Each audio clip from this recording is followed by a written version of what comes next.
तो ठीक है, आगे हम लोग कंटिन्यू करेंगे और देखेंगे relationship between electric current and drift velocity. तो ड्रिफ्ट वेलोसिटी हम लोगों ने समझ लिया था, इलेक्ट्रिक करंट को पता ही है कि करंट का बेसिक मतलब क्या है। ठीक है, so consider a conductor of length L and area of cross section A, electron drift with velocity V D. ठीक है, तो ड्रिफ्ट वेलोसिटी की अब हमें पता है इलेक्ट्रिक करंट का फॉर्मूला क्या है, I is equal to Q by T. Q का मतलब number of electron into E upon T.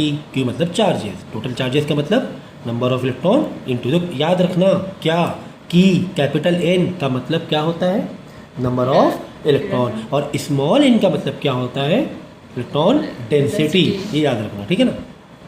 So capital N की जगह हमने क्या लिख दिया, एन ए एल।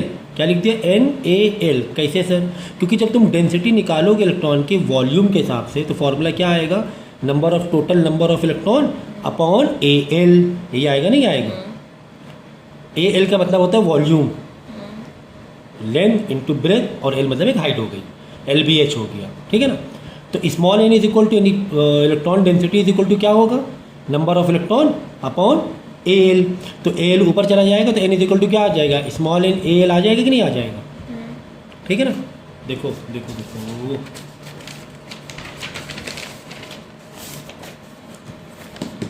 अगर हम इलेक्ट्रॉन की डेंसिटी देखेंगे पर वॉल्यूम तो फॉर्मूला क्या बनेगा, टोटल इलेक्ट्रॉन अपॉन वॉल्यूम। तो वॉल्यूम को हम ऐसे लिख ले तो क्या दिक्कत है, कोई दिक्कत है क्या, नहीं। एरिया इंटू लेंथ, मतलब एल बी एच कह लो।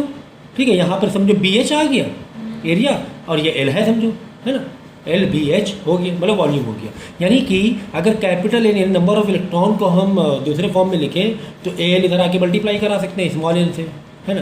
तो स्मॉल एन का मतलब इलेक्ट्रॉन की डेंसिटी है पर वॉल्यूम, याद रखना स्मॉल एन का मतलब। तो पूरे करंट में जहाँ पर भी स्मॉल एन आए तो स्मॉल एन मतलब नंबर ऑफ इलेक्ट्रॉन नहीं होते हैं, स्मॉल एन का मतलब उसकी डेंसिटी होती है। ठीक है ना, तो ये चीज़ याद रखना। तो वही हमने क्या किया, फॉर्म को चेंज कर दिया, कैपिटल एन की जगह एन ए एल लिख दिया इंटू ई बाई टी।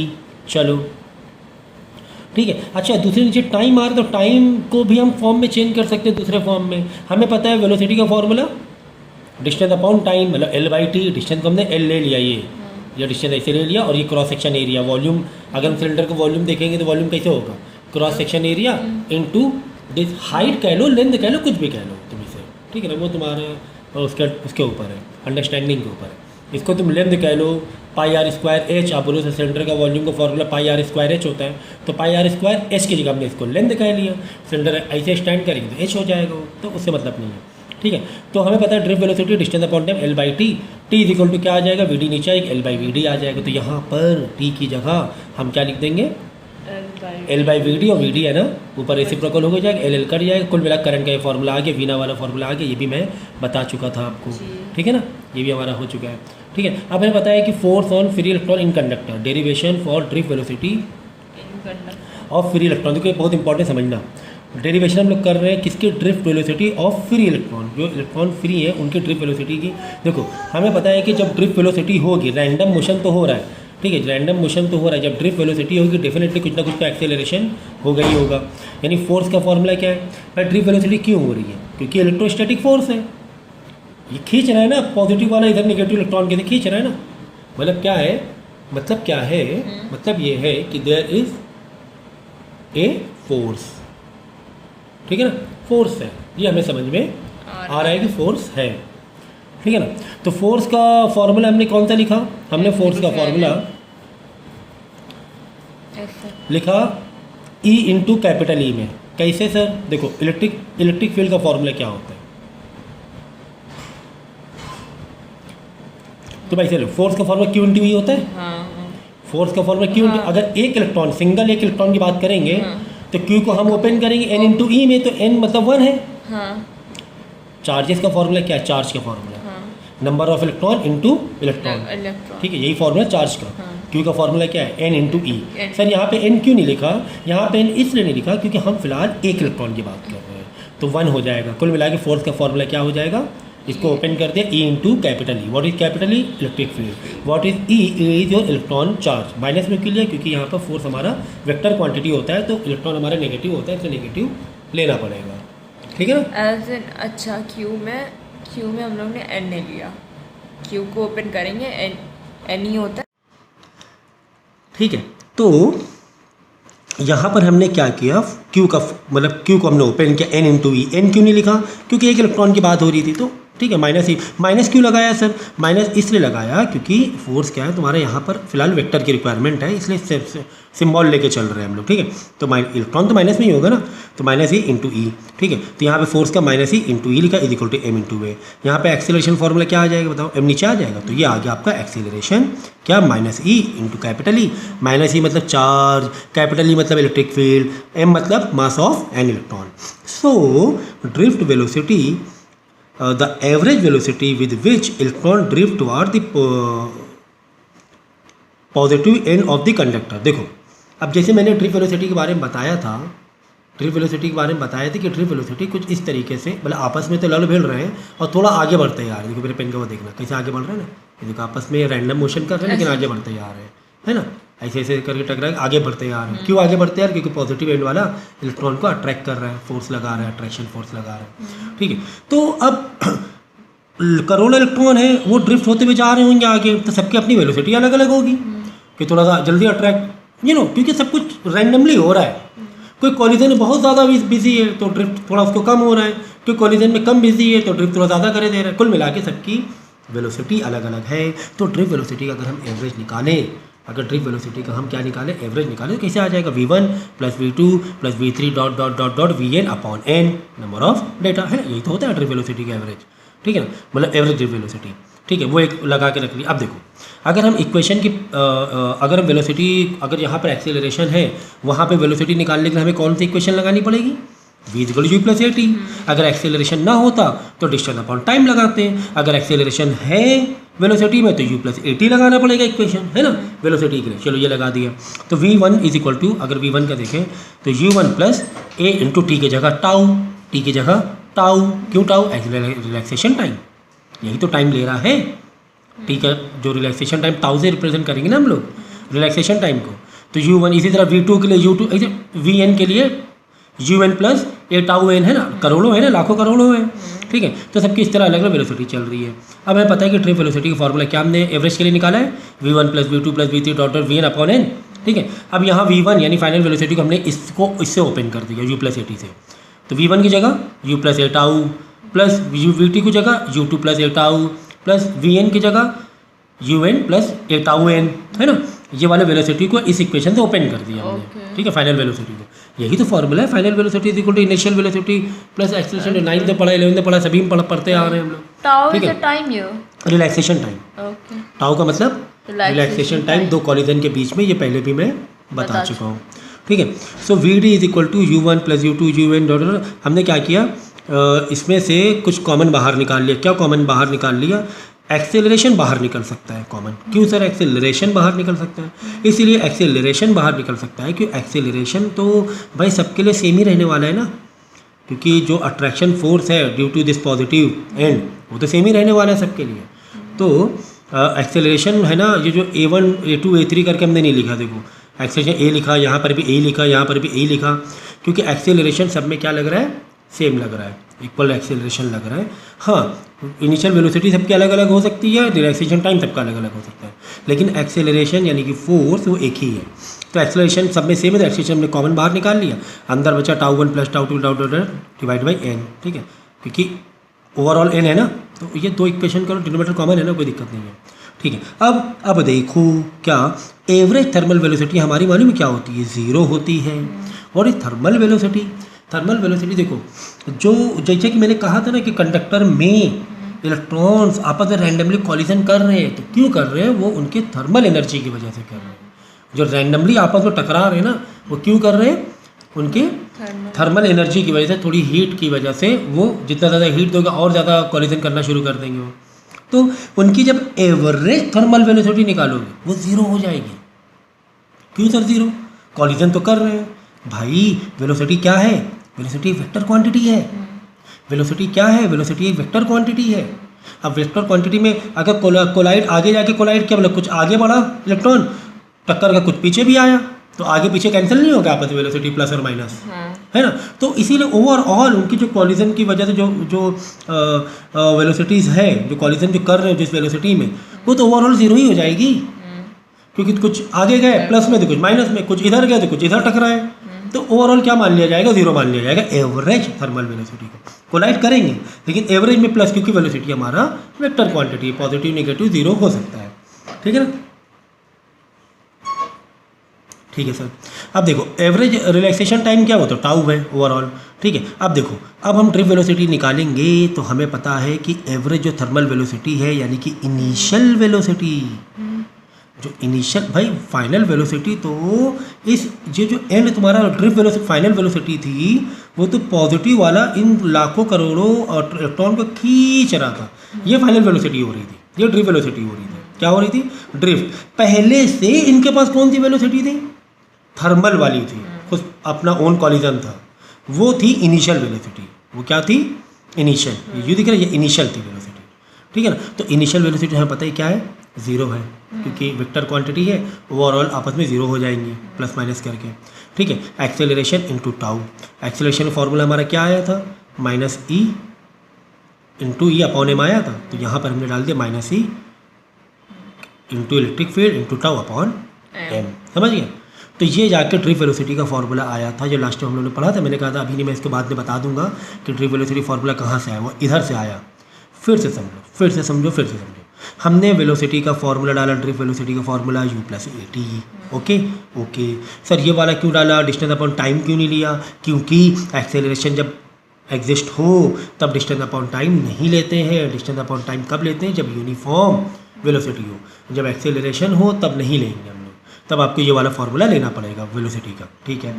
अब एक्सेलरेशन की जगह हमने ये एक्सेलरेशन का फार्मूला निकाल लिया। कैसे निकाला, force is equal to M into A होता है। फोर्स मतलब ये जो फोर्स पॉजिटिव निगेटिव को खींच रहा है ना, तो minus E into capital is equal to M. एक इलेक्ट्रॉन के निकाला, बाद में मल्टीपल हो जाएंगे। माइनस ई इंटू ई है ना, क्यू इंटू ई फॉर्मूला था फोर्स का, क्यू की जगह एन इंटू एन नहीं लिखा क्योंकि एक इलेक्ट्रॉन की बात थी, तो माइनस ई ले लिया। तो यहाँ से acceleration is equal to minus E by M आ गया, ठीक है। यानी यहाँ पर हम acceleration minus E by M ले सकते हैं। चलो टी की जगह टाउ, क्योंकि टाइम मतलब रिलैक्सेशन टाइम, हमने टाउ लिया, ठीक है। तो यहाँ से हमने ड्रिफ्ट वेलोसिटी की एवरेज निकाली। यहाँ से फिर हमने क्या किया, एक्सेलरेशन को कॉमन दिखे, v1 plus v2 plus direct, तो v1 हमने ओपन किया, u1 plus A tau, u2 plus A tau two, un U, ठीक ऐसे निकाल लिया। फिर एक्सेलरेशन क्या था, सब में सेम ही था, तो कॉमन बाहर निकला, टाउ टाउ लिया, अलग ले लिया, ठीक है। अब हमें पता है कि ये जो है ना, ये u1 u2 ये सब क्या है, जीरो है, तो जीरो बाई एन मतलब जीरो है ना, कोई मतलब नहीं इस चीज़ का, ठीक है ना। क्योंकि एवरेज थर्मल क्यों जीरो, क्योंकि कॉलिजन भाई what is initial velocity actually, initial जो पहले उनके पास जो वेलोसिटी थी इनिशियल, यू देखो इस इक्वेशन में v मतलब ड्रिफ्ट वेलोसिटी है, फाइनल क्या हुआ, आगे गए ना, और इनिशियल क्या था, आपस में टकरा रहे थे, वो इनिशियल थे। तो इनिशियल अगर वेक्टर क्वांटिटी वेक्टर के पॉइंट ऑफ व्यू देखेंगे जीरो हो जाएंगे, उधर गया इधर गया इधर, माइनस हो गया, जीरो मान लिया जाएगा। तो हमने वापस ड्रिफ्ट वेलोसिटी फॉर्मूला यू क्या लिया, जीरो लिया, एक जगह का फॉर्मूला टाउ की जगह टाउ लिखा, और ड्रिफ्ट वेलोसिटी का ये फॉर्मूला आ गया। तो हमें ये पता चला क्या, कि जो ड्रिफ्ट वेलोसिटी होती है वो किस पर डिपेंड कर रही है यार, ड्रिफ्ट वेलोसिटी देखो किस पर डिपेंड कर रही है, इलेक्ट्रॉन पर, इलेक्ट्रॉन के चार्ज के ऊपर, ठीक है ना। यहाँ पे माइनस नहीं लिया क्योंकि यहाँ पे हमने फिर मैग्नीट्यूड दिखाया, देखो माइनस यहाँ हटा दिया, मैग्नीट्यूड पॉइंट ऑफ व्यू से देख रहे हैं ड्रिफ्ट वेलोसिटी का, ठीक है ना। इलेक्ट्रॉन कांस्टेंट, इलेक्ट्रिक फील्ड भाई तुम्हारा जो भी वोल्टेज है वो तो इलेक्ट्रिक फील्ड कांस्टेंट हो जाएगी सबके लिए, टाउ कांस्टेंट है, एम कांस्टेंट है। यानी ड्रिफ्ट वेलोसिटी तुम्हारी लेंथ वेंथ में कोई डिपेंड ही नहीं कर रही है, यहाँ पर तो डिपेंड ही नहीं कर रही है, ठीक है ना। अब यहाँ पर जब तुम ओपन करोगे फॉर्मूला किसका, ई का, तो यहाँ पे v by L, electric field is what, v by R, v by distance, याद रखना इलेक्ट्रिक फील्ड का फॉर्मूला क्या है, potential difference upon distance, distance मतलब L, length of that conductor. तो एक ये फॉर्मूला याद कर लो, एक ये भी याद कर लो, ठीक है ना। ये दोनों फॉर्मूले याद कर सकते हो, ठीक है ना। आप समझ में आया ड्रिफ्ट वेलोसिटी का फॉर्मूला कैसे आया था, ऐसे आया था। तो ये डेरिवेशन एग्जाम में आती है। नाउ करंट डेंसिटी देखो, इलेक्ट्रॉन की डेंसिटी पर वॉल्यूम अलग बात है, करंट डेंसिटी अलग बात है। करंट डेंसिटी मतलब एरिया के क्रॉस सेक्शन एरिया से कितने इलेक्ट्रॉन बाहर आ रहे हो, करंट डेंसिटी है। और जो इलेक्ट्रॉन डेंसिटी था स्मॉल एन, वो तो पूरे कंडक्टर में पर वॉल्यूम कितने इलेक्ट्रॉन है, कितने इलेक्ट्रॉन अवेलेबल है, ये करंट डेंसिटी कितने इलेक्ट्रॉन बाहर फ्लो हो रहे हैं पर क्रॉस सेक्शन एरिया। ठीक है, ये हमें पता है यार, ये हम पहले समझा चुके हैं। करंट डेंसिटी तुम्हारी वेक्टर क्वांटिटी है, ये मैंने बता दिया था कि गिलास में पानी, बारिश हो रही है, अगर पानी भरने जाओगे तो जब पूरा गिलास ऐसे रखोगे ज़्यादा पानी भरे, क्रॉस करो ज़्यादा पानी नहीं भरेगा, ठीक है, क्योंकि क्रॉस सेक्शन एरिया तुम्हारा फिर वेक्टर क्वांटिटी से लग जाएगा करंट डेंसिटी। तो ठीक है, ये पूरा वाला कॉन्सेप्ट मैं पहले भी बता चुका हूँ। ठीक है, ठीक है, J is equal to I upon A current per unit area.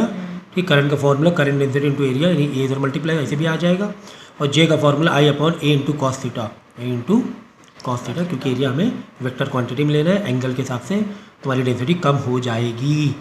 ठीक है, अब ओम लॉ देखो, according to this law current flowing in a conductor is directly proportional to the potential difference applied across its end, provided that physical conductor like temperature, mechanical strain should remain constant। तो हमने क्या कहा यहाँ पर कि अगर temperature constant है, mechanical strain constant है, तो according to this law current flowing in a conductor is directly proportional to potential difference. मतलब V का डायरेक्ट रिलेशन है करंट से, अगर V बढ़ा दोगे तो करंट भी बढ़ जाएगा, या फिर करंट बढ़ा दोगे तो V भी बढ़ जाएगा, अगर अगर अगर टेम्परेचर या मैकेनिकल स्ट्रेन ये सब कांस्टेंट है अगर तो। ठीक है, तो ये जब तुम सिंबल हटाओगे प्रोपोर्शनेट का तो कुछ तो एक कांस्टेंट लगाना पड़ेगा ना, R लगा दिया। R क्या है, वो पिछले लेक्चर में मैंने पूरा समझा दिया था, R कितना बड़ा R निकल के आया था। तो R is equal V by I, एक स्ट्रेट लाइन का ये बनेगा रेजिस्टेंस स्लोप बनेगा। आई और आर के बीच में जितना ज़्यादा स्लोप उतना ज़्यादा रेजिस्टेंस, याद रखना। आई और आर के बीच में, वी और आर के बीच में नहीं। अगर ग्राफ उल्टा आ जाए, एग्जाम में पूछता है, जेई में पूछ लिया था, ग्राफ उल्टा दे दिया तुम्हें, आई इधर वी इधर, बच्चे कन्फ्यूज हो गए थे। याद रखना, क्या वेरी शॉर्ट बता रहे, आई और आर के बीच में डिग्री देखो कितना है, डिग्री इसकी ज़्यादा है, ज़्यादा स्लोप मतलब आर ज़्यादा है। ठीक है ना, रेजिस्टेंस ज़्यादा है। ठीक है, तो यही तुम्हारा ओम लॉ है। तो रेजिस्टेंस ये बता रहा है, रेजिस्टेंस ओम लॉ ही तो रेजिस्टेंस बता रहा है, जो कांस्टेंट हटाया ना हमने तो रेजिस्टेंस आया। तो रेजिस्टेंस मीन एक ऑब्स्ट्रक्शन, एक रुकावट है करंट फ्लो करने के लिए, एक रुकावट है। ठीक है ना, तो अब हमें ये पता है क्या कि जितनी ज़्यादा अगर हम फील भी लें, फील लें, सोचिए ऐसे एक जनरली उसकी फीलिंग ले कि अगर वायर की लेंथ बहुत लंबी तो रेजिस्टेंस ज़्यादा नहीं हो जाएगा, करंट के बहुत दूर, इलेक्ट्रॉन के बहुत दूर तक ट्रैवल करना पड़ेगा, कह सकते हैं कि हाँ यार रेजिस्टेंस ज़्यादा रहेगा, बहुत ज़्यादा उसे, क्योंकि भाई कोई भी चीज़ फ्लो करेगी तो फ्रिक्शन लगेगा। अब जितनी ज़्यादा लेंथ मतलब उतना ज़्यादा फ्रिक्शन, उतनी ज़्यादा हीट, है ना। अब तुमने वायर बहुत लेंथी दे दिया तो करंट उतने अच्छे से फ्लो नहीं जा पाएंगे, बीच में एनर्जी धीरे धीरे ख़त्म होगी, वेस्ट हो जाएगी एनर्जी। अगर तुम्हें छोटा सा करंट चाहिए, वायर दे रहे हो तुम्हें 1000 मीटर छोटे से करंट के लिए ज़बरदस्ती का, तो कुल मिला के लेंथ बढ़ेगी तो रेजिस्टेंस भी बढ़ेगा। सो रेजिस्टेंस का लेंथ से डायरेक्ट रिलेशन और एरिया से इन्वर्स है। एरिया तुम बढ़ा दोगे, ठीक है, तो एरिया का इन्वर्स रिलेशन है। अगर एरिया बढ़ेगा वायर का तो अच्छा है, क्योंकि इलेक्ट्रॉन है ना आराम से टहलते भी जाएंगे। एग्जाम्पल के तौर पर रोड पतली है, जाम लगेगा, रोड चौड़ा है तो आराम से गाड़ियाँ पास हो जाएंगी। ठीक है ना, तो ये वही बात हो गई। तो अब ये प्रोपोर्शनलिटी साइन हटाओगे, एल बाई ए आया, रजिस्टर फार्मूला क्या है, एल से डायरेक्ट ए से इन्वर्स। तो ये प्रोपोर्शनलिटी साइन लगाओगे तो कोई एक कांस्टेंट वैल्यू लगाना पड़ेगा, that is your resistivity, that is your resistivity. तो रजिस्टिविटी का यूनिट क्या आ जाएगी, ओम मीटर, है ना, क्योंकि लेंथ और एरिया मीटर स्क्वायर से 1 मीटर कट जाएगा, ऊपर 1 मीटर बचेगा, रेजिस्टेंस का ओम होता है। ये सारी चीज़ें मैं बता चुका हूँ। ठीक है, अब now this is very important exam के पॉइंट ऑफ व्यू से कि आर को या लेंथ को हम डबल या आधा कर दें तो रेजिस्टेंस में क्या फ़र्क पड़ेगा। ठीक है, तो याद रखना, अगर लेंथ को स्ट्रेच करना एक अलग बात है, लेंथ को नहीं बढ़ाना एक अलग बात है। स्ट्रेच करोगे तो रेडियस पतला होगा, जस्ट बढ़ा दोगे तो बढ़ जाएगा, कोई दिक्कत नहीं है। कुल मिलाकर अगर हम लेंथ को या रेडियस को डबल कर दें या लेंथ को डबल कर दें तो रेजिस्टेंस भी डबल हो जाएगा। सुन लो फिर से, लेंथ को डबल, भाई रेजिस्टेंस और लेंथ में क्या डायरेक्ट रिलेशन है, फॉर्मूला देखो ना, ये फॉर्मूला है। ठीक है ना, देखो L2L हो गया तो रेजिस्टेंस ओवरऑल डबल हुआ ना, L2L हुआ तो 2 लग जाएगा, तो 2L मतलब ओवरऑल रेजिस्टेंस डबल हो जाएगा। इसी तरह एरिया डबल कर दोगे तो रेजिस्टेंस आधा हो जाएगा। लेकिन रेडियस में ऐसा नहीं है, रेडियस में एरिया का फॉर्मूला तुम्हें ओपन करना पड़ेगा और आर का स्क्वायर होगा तो 1/4 फर्क पड़ जाएगा। ठीक है, और अगर स्ट्रेच कर दें सर तो जैसे हमने मेरे पास ये एक वायर तो हमने खींच के बड़ा किया, लेंथ बड़ी नहीं की है, इस तरीके से डबल नहीं किया, नया पीस नहीं लगाया है, हमने खींच के बड़ा किया। तो नया रेजिस्टेंस कितना होगा? पुराने रेजिस्टेंस से n square. What is n? जितने टाइम तुमने खींचा, तुमने 3 टाइम्स खींचा तो 3 का स्क्वायर, तुमने 2 टाइम्स लेंथ किया तो 2 टाइम्स मतलब 2 का स्क्वायर, मतलब रेडियस 4 गुना बढ़ जाएगा। तो रेडियस जब स्ट्रेच करोगे क्यों इतना ज़्यादा फर्क पड़ रहा है? यहाँ पर तो सर रेडियस डबल हो रहा है, सॉरी रेजिस्टेंस डबल, रेजिस्टेंस हाँ, अगर हम लेंथ को एक और एक्स्ट्रा लेंथ जोड़ दे रहे हैं, यानी डबल लेंथ करे दे रहे हैं, तो पुराने रेडियस से नया रेडियस डबल हुआ जा रहा है। लेकिन यहाँ पे जब हम लेंथ को डबल खींच के कर रहे हैं, खींच के, तो तुम्हारा डबल नहीं हो रहा है resistance, n square times resistance हुआ जा रहा है। क्यों?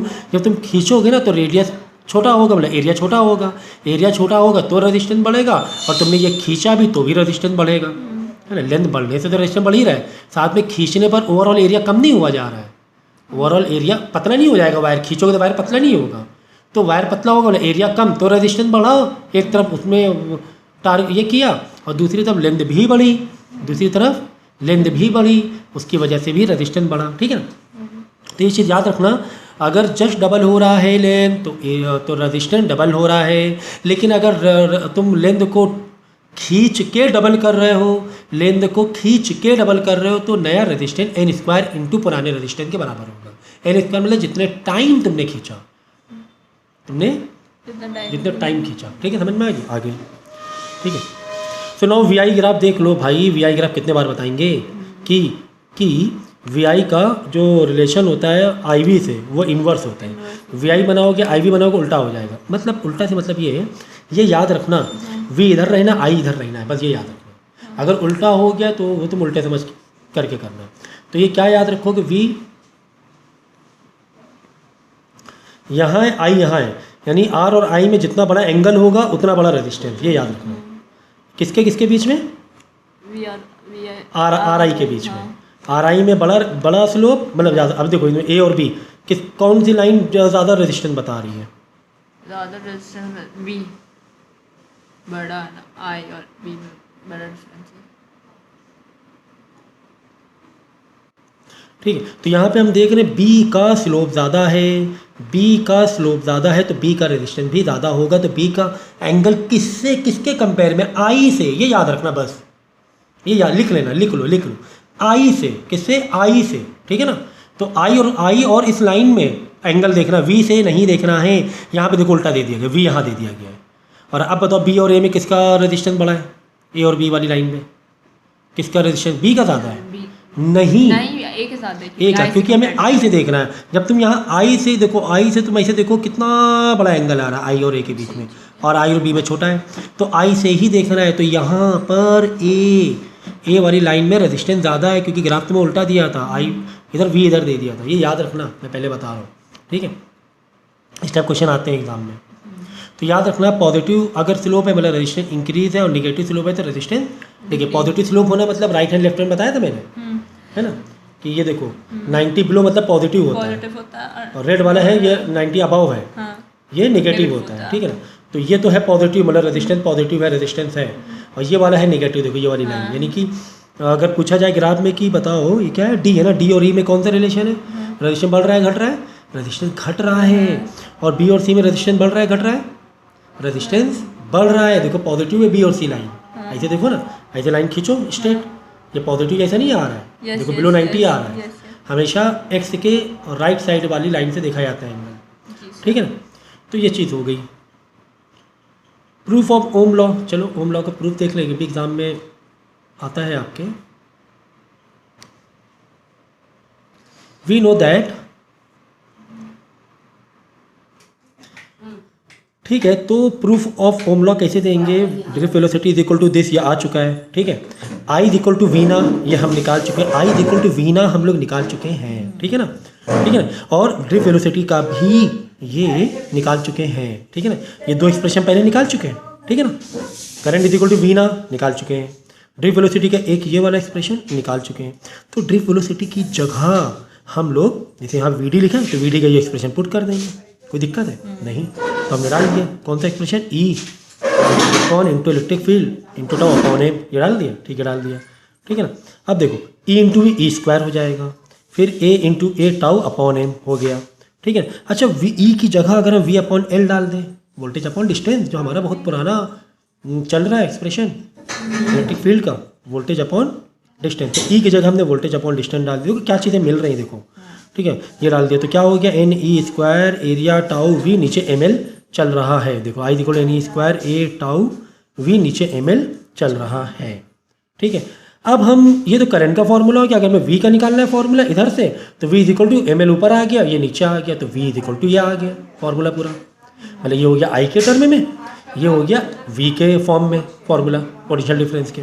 अच्छा क्या एम एल, अगर तुम इसको मार्किंग करो पूरे फॉर्मूले में, आई को हटा दो, क्या M L upon N E square A tau constant जैसा नहीं लग रहा है? सोचो ज़रा सा, सोचो भाई, मास ऑफ इलेक्ट्रॉन ये तो कांस्टेंट है, लेंथ ऑफ वायर कांस्टेंट है, एन डेंसिटी उस वायर में इलेक्ट्रॉन की स्मॉल एन है, ई स्क्वायर इलेक्ट्रॉन का चार्ज कांस्टेंट है, एरिया कांस्टेंट, टाउ कांस्टेंट, ये पूरा कांस्टेंट। इसकी जगह कोई एक नया नाम दे दे, इतना बड़ा बार बार हम क्यों पढ़े, M L N E square A tau, तो छोटा सा कोई नाम दे दे क्या? तो एक काम करते इसको नाम दे देते हैं आर, इस पूरे को नाम क्या देते आर, तो यहाँ से आ जाए V equal to I into R. अब समझना बात को, इसको हमने सर आर नाम ऐसे कैसे अपनी मर्जी से दे दिया आर, हमने सर इसको ऐसे कैसे अपनी मर्जी से आर दे दिया? क्या ये सारे जितने भी वेरिएबल्स हैं, जितने भी फैक्टर्स हैं, क्या ये रेजिस्टेंस को इफेक्ट नहीं कर रहे हैं? अगर आर का मतलब रेजिस्टेंस समझे हम लोग, हाँ करेंगे। कैसे करेंगे देखो, टाउ रिलैक्सेशन टाइम, ठीक है, तो रिलैक्सेशन टाइम ये तो हमें पता ही है, रिलैक्सेशन टाइम बढ़ेगा तो रेजिस्टेंस कम होगा, रिलैक्सेशन टाइम बढ़ा तो, ठीक है ना। फिर एरिया बढ़ेगा तो रेजिस्टेंस कम होगा। अगर तुम इसको इज इक्वल टू आर समझो, इज इक्वल टू इसे क्या समझो आर, देखो मैं करके दिखा रहा हूँ। हमने किसको आर कहा, हमने कहा m L N E square A tau is equal to R, ठीक है ना, यह आर है, हमने इसको आर नाम दे दिया। इसको क्या नाम दे भाई, हमारा यही तो चल रहा था, V is equal to I into बाकी जो भी बचा कुचा एक्सप्रेशन था उसको हमने इस तरीके से मार्किंग कर दी। यही था ना हमारा, ये फॉर्मूला हमारा ड्राई हुआ है अभी। कैसे ड्राई हुआ, वीना वाले से और ड्रिप वेलोसिटी वाले से, है ना, वीना मतलब करंट वाले से और ड्रिप वेलोसिटी वाले से, यही दोनों से आया है ना, यही दोनों से आया है सर, ठीक है ना। अब देखो इसको हमने नाम एक शॉर्ट में नाम दे दिया, क्या नाम दे दिया, रेजिस्टेंस। तो देख लो ना, रेजिस्टेंस और टाउ में देखो इन्वर्स रिलेशन आया कि नहीं आया। अगर टाउ बढ़ेगा रिएक्शन टाइम बढ़ जाएगा, तो रेजिस्टेंस कम नहीं हो जाएगा। रिलैक्सेशन टाइम मतलब धीरे धीरे आराम से लड़ रहे हैं, गैप मिल रहा है अच्छा खासा, तो ड्रिप वेलोसिटी बढ़ी जा रही है, करंट अच्छे से बढ़ रहा है, मतलब रेजिस्टेंस कम। बात समझो, रिलैक्सेशन टाइम बढ़ा मतलब कॉलिजन में ज़्यादा टाइम मिल गया उनको लड़ने के लिए, यही हो ना, आपस में टकराने का ज़्यादा टाइम मिल गया। आपस में जब ज़्यादा टाइम मिल जाएगा टकराने के लिए, तो वो ड्रिप वेलोसिटी उनकी अच्छी हो जाएगी। आपस में जल्दी टकराएंगे तो जल्दी आगे नहीं बढ़ पाएंगे। ड्रिप वेलोसिटी ही करंट है, समझ लेना। करंट की जो फ्लो है वो क्या है, ड्रिफ्ट वेलोसिटी है। इस तरह लड़ के आगे बढ़ना, तो लड़ने को अच्छा टाइम मिल रहा है, टाउ टाइम बढ़ गया, मतलब देर में लड़ रहे हैं आपस में, तो आगे जल्दी बढ़ जाएंगे, मतलब रेजिस्टेंस कम हो जाएगा। ठीक इसी तरह एरिया बढ़ा देंगे तो रेजिस्टेंस, ये तो पता है मैंने, अगर रोड है कोई पतला रोड है कोई चौड़ा रोड है, कि चौड़ा रोड है कंडक्टर बड़ा है तो रेजिस्टेंस कम होगा, इलेक्ट्रॉन जल्दी से पास होंगे, है ना। अब ये तो खैर फिक्स है, इलेक्ट्रॉन की चार्ज इलेक्ट्रॉन से एन, मतलब ये तो डेंसिटी हो गई। ये भी कह सकते हो अगर डेंसिटी बहुत ज़्यादा होगी इलेक्ट्रॉन की तो रेजिस्टेंस, मतलब ये ज़्यादा तो रेजिस्टेंस क्या होगा, कम हो जाएगा, ठीक है, क्योंकि ओवरऑल जो नंबर ऑफ इलेक्ट्रॉन्स है वो ज़्यादा मिलेंगे डेंसिटी बढ़ने से, ठीक है ना। फिर भी चलो इसको भी तुम कांस्टेंट रख सकते हो, मास को भी कांस्टेंट रख सकते हो। एल तो तुम्हें पता है, एल बढ़ेगा तो रेजिस्टेंस भी बढ़ेगा, डायरेक्ट रिलेशन। अगर वायर तुमने लेंदी दे दिया तो करंट बहुत दूर तक पास होना पड़ रहा है, तो बीच में एनर्जी वो लॉस करेंगे हीट में, ठीक है ना, हीट तो हो गई ना, तो समझ गए। तो इसीलिए इसको हमने नाम क्या दे दिया, रेजिस्टेंस नाम दे दिया, ठीक है ना। तो कितना ज़बरदस्त तरीके से सारे रिलेशन हमने डेवलप किया है। एक तरफ ड्रिप वेलोसिटी का अलग फार्मूला लेकर आए, एक तरफ वीना वाला करंट वाला अलग फार्मूला लेकर आए, और ड्रिप वेलोसिटी ये एक्सप्रेशन डालो, नया रेजिस्टेंस, ये ओम लॉ का प्रूफ हो गया, ठीक है ना। अब देखो, नाउ वेरी इंपॉर्टेंट टॉपिक, और एग्जाम में थ्योरेटिकल पॉइंट ऑफ व्यू से भी आता है, न्यूमेरिकल पॉइंट ऑफ व्यू से भी आता है, effect of temperature on resistance of conductors, ठीक है। कंडक्टर पर अगर रेजिस्टेंस मिल रहा है तो उसका टेम्परेचर का क्या इम्पैक्ट रहेगा। अरे भाई तुम अगर टेम्परेचर बढ़ा दोगे, सोचो टेम्परेचर बढ़ा दोगे तो कॉलिजन जल्दी जल्दी होने लगेगा। कॉलिजन जब जल्दी जल्दी होने लगे तो बीच में उनको रिलैक्सेशन टाइम कम मिलेगा। रिलैक्सेशन टाइम कम तो रेजिस्टेंस ज़्यादा, है ना। इन्वर्स यही तो फॉर्मूला हमने निकाला है अभी। तो टेम्परेचर बढ़ने से थर्मल एनर्जी बढ़ेगी और रेजिस्टेंस भी तुम्हारा बढ़ जाएगा, तो रेजिस्टिविटी कम हो जाएगी। हाँ, ड्रिप वेलोसिटी कम हो जाएगी, ठीक है ना। सो रेजिस्टिविटी कह लो या रेजिस्टेंस कह लो फिलहाल तो, क्योंकि मटेरियल से भी, क्योंकि टाउ की बात हो रही है तो रेजिस्टिविटी में जा सकते हो तुम लोग, है ना, क्योंकि रेजिस्टिविटी में मटेरियल की बातें हो रही हैं। तो ये चीज़ें हमें समझ में आ रही। तो एग्जाम्पल के तौर पे copper for free electron density, अगर कोई कॉपर है उसकी फ्री इलेक्ट्रॉन डेंसिटी कितनी होती है 10⁻29 मीटर पर मीटर क्यूब, मैंने 1 मीटर क्यूब सिलेंडर में इतने अरबों खरबों हो गए, ठीक है ना। 10⁻29 कितने जीरो लग जाएंगे, इतने इलेक्ट्रॉन्स होते हैं, ठीक है ना। अब जब तुम भाई टेम्परेचर बढ़ा दोगे तो उसमें कितना ज़्यादा, सोचो ना, टेम्परेचर बढ़ाने रेजिस्टेंस तो कितनी तेज़ी से स्लोप बढ़ा, पहले सही था, लेकिन जैसे टेम्परेचर ग्राफ को पढ़ना सीखो। हाँ, जैसे टेम्परेचर तुम बढ़ाते गए तो देखो ऊपर तेज़ी से स्लोप बढ़ गया, मतलब यहाँ पे देखो स्लोप ज़्यादा है, यहाँ पे थोड़ा ज़्यादा कम बेंड है, यहाँ पे ज़्यादा है, ज़्यादा स्लाइडिंग है ना। झूला तुम सोचो झूला झूल रहे हो, यहाँ पे तेज़ झूलोगे, यहाँ पे कम झूलोगे, यहाँ तेज़ी से नीचे आओगे, मतलब ये स्लोप ज़्यादा है। कुल मिला के अगर हम कॉपर की बात करें या किसी मेटल की बात करें तो टेम्परेचर बढ़ाने से रेजिस्टेंस बड़ी तेज़ी से बढ़ेगा। क्यों? क्योंकि इसमें एक तो इलेक्ट्रॉन बहुत ज़्यादा भर भर के होते हैं पहले से ही। मेटल का मतलब ही कंडक्टर, है ना, पहले से ही बहुत ज़्यादा इलेक्ट्रॉन्स हैं भरे हुए, करोड़ों अरबों खरबों 1 मीटर क्यूब में। और तुमने थोड़ा भी हीट दिया तो आपस में कितना ज़्यादा आपस में लड़ भिड़ जाएंगे, कितना ज़्यादा कॉलिजन कर जाएंगे, कितना ज़्यादा कोलाइड कर जाएंगे, है ना। तो इसीलिए मेटल में बहुत तेज़ी से रेजिस्टेंस बढ़ जाएगा। अभी very important topic is coming, effect of temperature on alloys. Alloys मतलब मेटल प्लस मेटल या मेटल प्लस नॉन मेटल से मिलकर एलॉयज़ बनता है, जैसे कि कॉन्स्टेंटाइन, जैसे कि मैंगनीन, जैसे कि निक्रोम। इसमें क्या होता है, इन ये मेटल ऐसे होते हैं इनमें पहले से ही रेजिस्टिविटी होती है बाय डिफ़ॉल्ट 0 डिग्री सेल्सियस में, पहले से अच्छी खासी होती है। इसीलिए देखो हमने ग्राफ कहाँ से उठाया, यहाँ से उठाया कि ये 0 डिग्री था, ठीक है। तो उसके बाद देखो, अब जब एलॉयज़ के लिए जब तुम ग्राफ बनाओगे, देखो कंडक्टर ग्राफ कहाँ से बनाया, 0 से बनाया, क्योंकि बाय डिफ़ॉल्ट रेजिस्टिविटी हम कह सकते हैं कि 0 मतलब केल्विन में देखेंगे तो 273 पर है या एब्सोल्यूट पर है, ठीक है ना, 0 पर है, ठीक है ना, कि रेजिस्टिविटी बिल्कुल नहीं है। लेकिन जैसे टेम्परेचर बढ़ाते गए रेजिस्टिविटी बढ़ता गया, लेकिन एलॉयज़ में बाय डिफ़ॉल्ट पहले से ही रेजिस्टिविटी होती है। यानी कि अगर तुम एब्सोल्यूट टेम्परेचर में भी गए तो पहले से रेजिस्टिविटी रही थी, फिर तुमने टेम्परेचर बढ़ाना स्टार्ट किया तो तुम्हारी ये रेजिस्टिविटी और आगे बढ़ती जाएगी, लेकिन उस हिसाब से नहीं बढ़ रही। देखो स्लोप है ना, उस तरीके से नहीं बढ़ रहा है। जैसे यहाँ पे देखो कितनी स्पीड से स्लोप उठा था ऊपर, बहुत तेज़ी से रेजिस्टेंस बढ़ा था, लेकिन यहाँ पे उतनी तेज़ी से नहीं बढ़ रहा है, जबकि पहले से है लेकिन फिर भी इतनी तेज़ी से ऊपर नहीं बढ़ा। क्यों? Effects of temperature on resistivity of alloy is very लो, बहुत लो है टेम्परेचर, इतना टेम्परेचर सेंसिटिव नहीं है। क्या? एलॉयज़ इतना टेम्परेचर सेंसिटिव नहीं है, ठीक है ना। तो effects of temperature alloy is very low, this is reason that we use alloy wire in current electricity experiment like,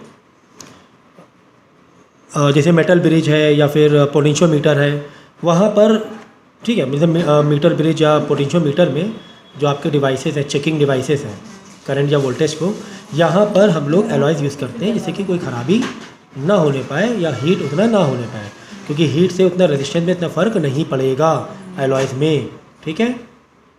next देखो, effects of temperature on resistivity of semi, ये आ गया बहुत ज़बरदस्त तुम्हारा टॉपिक सेमीकंडक्टर। इस पर एक पूरा सेपरेट चैप्टर भी है। जब से सेमीकंडक्टर की डिस्कवरी हुई है तो पूरी इलेक्ट्रॉनिक की दुनिया ही चेंज हो गई है। जैसे पहले बड़े बड़े कंप्यूटर होते थे, बड़े बड़े आईसी होते थे, ठीक है ना, चिप्स जो होते थे, चिप इलेक्ट्रॉनिक सर्किट बहुत बड़े बड़े, टीवी देखे ना पहले कितने बड़े होते थे, बड़े इतने बड़े बड़े कैपेसिटर लगे, इतने बड़े बड़े चिप लगे हुए, है ना, इतने बड़े बड़े रजिस्टेंस लगे रहते थे। जब सेमीकंडक्टर मटेरियल आया तो सारी चीज़ें बहुत माइक्रो हो गई, हमारे पाम हाथों में आ गई, ठीक है ना। तो सेमीकंडक्टर इज व्हाट